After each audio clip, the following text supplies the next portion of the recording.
Hey everybody, welcome back to my vlog. Today, I am letting the environment do some of the work for me because Secret seems to believe that he no longer needs to use his hind end and it is unimportant to what we do. Today, I am working in this field with an incline. So we just walked around the track for 10 minutes, 15 minutes, something like that, because we walked a little bit around the property too. And he was very happy to just pow around the barn. And then he was kind of like, what, work? Wait, I don't do that anymore. And I think part of it's because what he's been teaching me as new people have been riding him is that this is a horse who is going to tell everyone that he is uneducated. He has never used his butt before in his life. He doesn't bend. And it's just, he'll give them his job description and then it'll be up to them to figure out if he's lying or not. But I think what's difficult about him is that a lot of times he'll act like if you go into the indoor and he doesn't want to be in there, and you ask him to trot, especially if it's like the first time he's trotted for the day, right? You can see here, like his trots, I mean, it's a little bit short. It's not exactly tracking up, but if you go in the indoor, it'll be like he's lame, right? The back end will be like dragging and his front end will be barely moving and you'll be like, oh my God, this horse must be so sore. So what I do to correct that, or to find out, right, if he's telling the truth, is I face him towards the gate that he can leave through to get out of the indoor. And then I let him trot that direction, right? And then if he springs to life and takes me for a very coordinated little trot towards the gate, I know he's probably okay. He just doesn't want to be in here. So he almost always would prefer to be outside. In this case, we've done a lot of work on this hill, so I think he sort of knows what I'm going to ask him. And he's a little averse to it, but definitely not as much resistance as you get when you go in the indoor, because he's a man with opinions. So I hopped on yesterday and we had a bit of a bigger discussion about bending, because I would put my leg on and he just was like, I'm sorry, what do you want? And I was like, bend, hello. And he was just kind of like, absolutely not. And I get the sense he's probably been doing that to every rider that's been riding him, which, very secret. So, I thought it would be useful to use this hill, because if you kind of start trotting up it a couple times and you give him a little bit of leg, so he really pushes, he sort of drops his head and like, you can feel his back lift and him start really working through his back. So that is what we're doing. So I did that a couple times where I trotted uphill and then just trying to coax him into a bit more of a connection. As you can see, he's kind of saying no. But he's slowly but surely allowing me to have some control. He's not a fan, but he'll give me a little bit. So I'm sorry, he just makes me laugh.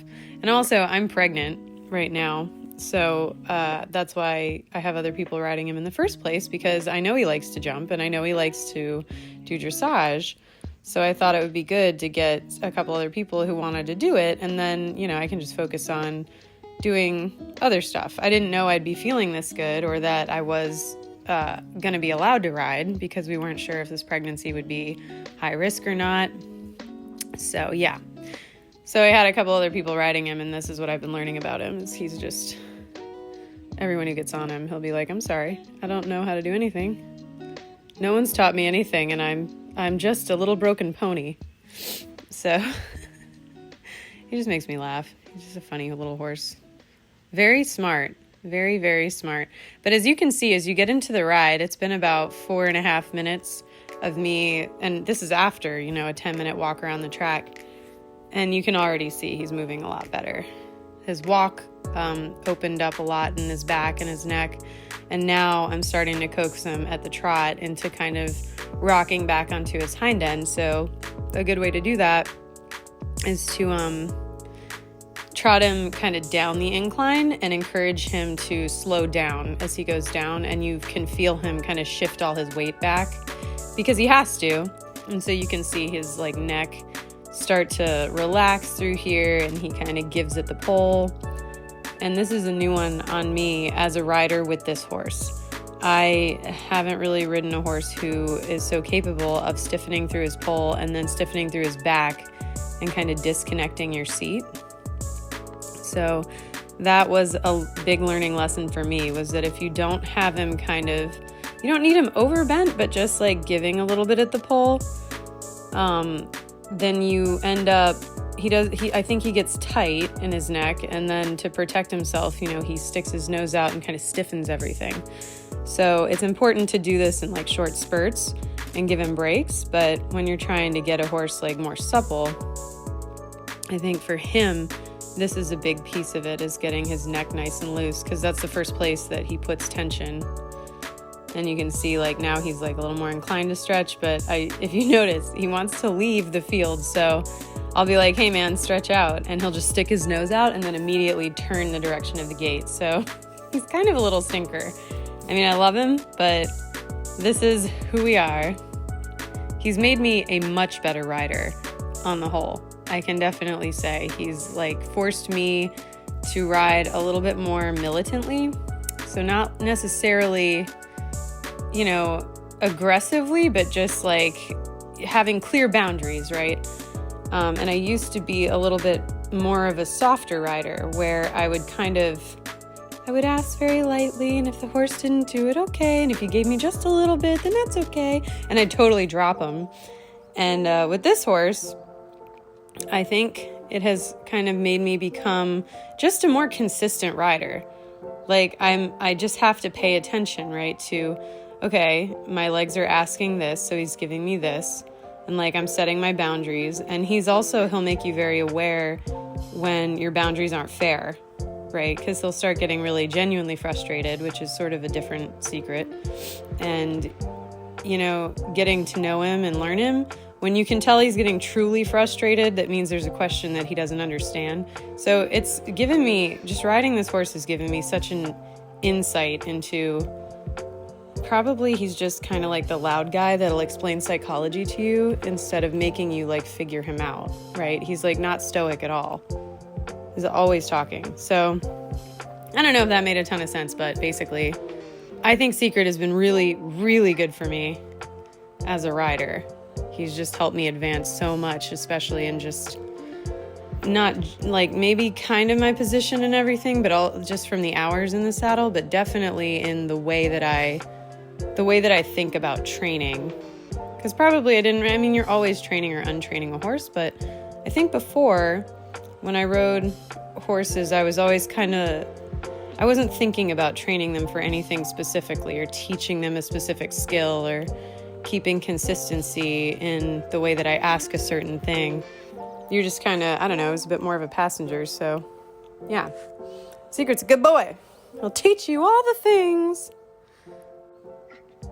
So here he's really kind of warmed up a bit more, and he's giving me much softer, much easier transitions, much like he's following through a little bit more. He feels just a lot less like you have to keep asking for a bend, like he's just willing to give it, which makes me think like, nailed it. We're warmed up. And the girl I'm teaching is riding tomorrow, and he's, I just wanted to make sure he was feeling nice and supple and loose and obedient so that she can really focus on learning, and he's just more in a mind frame where he's ready to listen, right? And normally I ride him like every other day, but I have found short rides every day for him if you really are trying to train his attention span and get him to be in good habits and have good boundaries. Every day is probably the best for keeping him loose and obedient and in a good mindset. So here, he still raised his head at the canter transition, which wasn't great, but then he immediately dropped it. And I did feel like it was a little bit, maybe like 30% better than the transitions that I had yesterday. So not quite as stiff. And I think some of it could be the level of energy in the trot, right? Like he is moving off his hind end, but I think some of it is, if you don't have his back really lifted and a lot of energy in the trot, then I think he kind of feels like he needs to stiffen his back and kind of like just take that transition really stiffly. I don't know another way to say it. He kind of pokes his nose out and, like I described earlier, just like goes real stiff through his whole back in order to get the transition, and then goes to being soft again. So what I'm trying to convince him is that he can do the whole thing softly, but you have to set him up correctly. And I'm not 100% always sure on what that means for him that day. In this instance, I think the hill was smart because it is kind of forcing him to use his butt without me having to do a lot of explaining. And I think that's a very good thing. And you can see here, that was a much better transition. Now, typically to the left, he's better anyway, but I thought the down transitions were a little bit easier too, because he's kind of watching his footing and he's being more careful. So he's naturally just a little bit more lifted, a little bit more on his booty. And then, his attitude makes a big difference. If he doesn't want to be somewhere, the ears are going to be flat back and he'll be unhappy. That transition I was pretty happy with. That was probably the best one of the last 2 or 3 days. So after this one, I was like, good boy, man. He gave me exactly what I wanted, and he's going to be working tomorrow. So I figured I would stop there. Just leave it at that. And hopefully for his lesson tomorrow, he will be already of the habit of giving a transition to me that I am wanting. I'm hoping it doesn't rain so I can bring the hill back into tomorrow's session, because it's just a good tool that keeps the rider from having to do as much explaining and therefore less argument with him, which is always easier. The path of least resistance is my favorite path. So anything that gets him to want to do the things that I want him to do without me having to be like, okay, it's like this, man. I mean, those are my favorite kinds of things. So thanks for watching. And I think here is just I set this up because I thought it was cute. Pepper was like, oh my gosh, the ball. So she had herself a nice little run.